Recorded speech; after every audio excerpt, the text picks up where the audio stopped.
من جميع المحافظات، من محافظه بني سويف، من جميع المراكز. كلنا خريجين تعليم عالي، كلنا عايزين فرصه عمل. الحكومه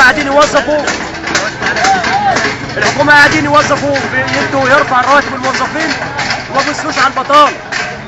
حرام. انا خريج تجاره دفعه 2001 لحد الان ما اشتغلت، معايا عيال مش لاقي وكاله. يعني نسرق ولا ننهب ولا نعمل ايه بالظبط؟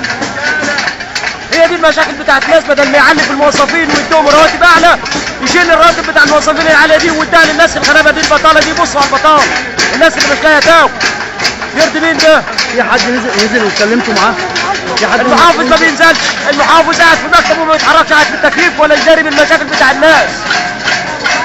المحافظ ما بيتحركش. احنا عايزين محافظ متحرك ما يقعدش على الكرسي، يشوف مشاكل الشباب كلها الموجوده في المحافظه. حضرتك انت خريج ايه؟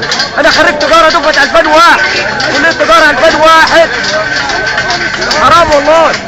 سياده المحافظ يوم الاربعاء طلع مننا 2 أو 3 قابلوه، قال انا عندي عجز وعندي ميزانيه تسويق خاصه 3 شهور بس، وعايز موافق وزير الماليه ووزاره التعليم عشان اعتمد الناس دي. واحنا كشباب هنتصرف ازاي؟ نجيب الموافقه ازاي؟ سياده المفروض هو اللي يتصرف ويعمل الكلام ده. احنا هنا مفيش بايدينا حاجه.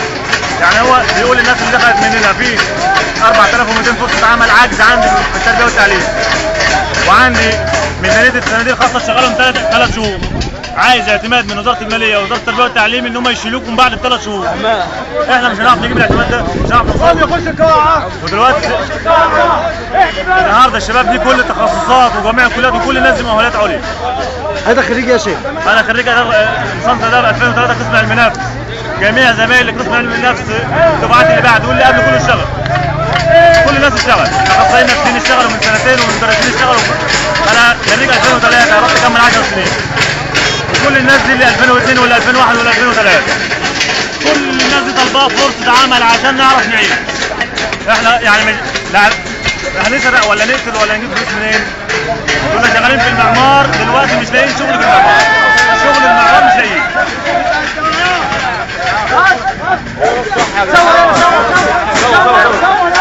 عايزين شغل بس، عايزين يشتغلوا، عايزين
ايه؟